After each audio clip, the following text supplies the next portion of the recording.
ऐका ना, इथं ओढा किती लांब आहे? उतार कुठे? उतार या बाजूला थोडस लांब, थोडस इकडे उतार आहे. मग इकडं पण चारी आहे. मग इकडे उतार आहे तर तिथं काहीतरी असेल ना. आणि नदी कुठल्या बाजूला? हा ओढा कुठल्या नदीला मिळतो? शिरा नदीला मिळतो. मोठ्या ओढ्याला. असं नाही, गाव पुढे हळूहळू कुठं तरी पुढे जाऊन मोठ्या ओढ्याला, मोठा ओढा पुढं असं काय? हे पाणी डायरेक्ट उजनीला जातं, उजनीच्या बॅकवॉटरवर जातं.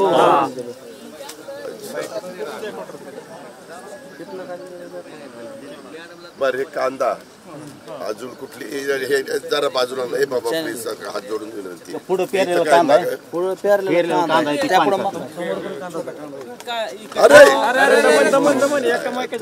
तुम्ही ऐकत नाही राव, प्लीज ऐका राव.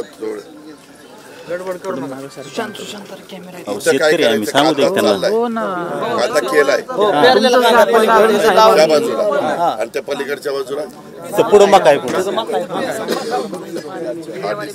ते तुमचं काय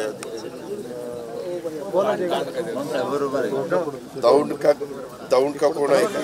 काय झालंय? मी तिथं एक तलाव आहे, तलाव पार म्हणजे भराव्यापर्यंत पाणी आलेलं आहे. त्यांनी सांडावा कमी केलाय, परंतु तिथं कडक लागलेलं आहे. तिथं जर प्लास्टिंग केलं तर आणखीन काहीतरी धोका निर्माण होईल.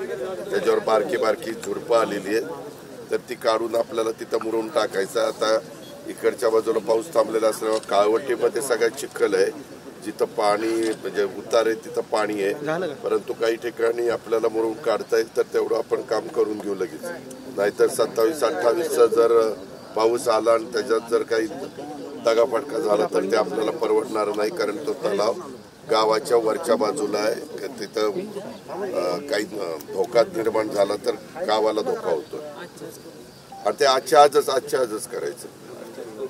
ओके, नमस्कार. आणि जे दिसतंय ना दादा, तिथं आता जाऊ शकतो. माझी विनंती आहे शेतकरी वर्गाला की आता आपण डोळ्यांनीच बघतो, इथं जरा आम्हाला पंचनामे करण्याच्या करता थोडसा वापसा आला पाहिजे. चिखलात जाऊन तिथं काही पंचनामे करता येणार नाही, तरी देखील आम्ही ड्रोननी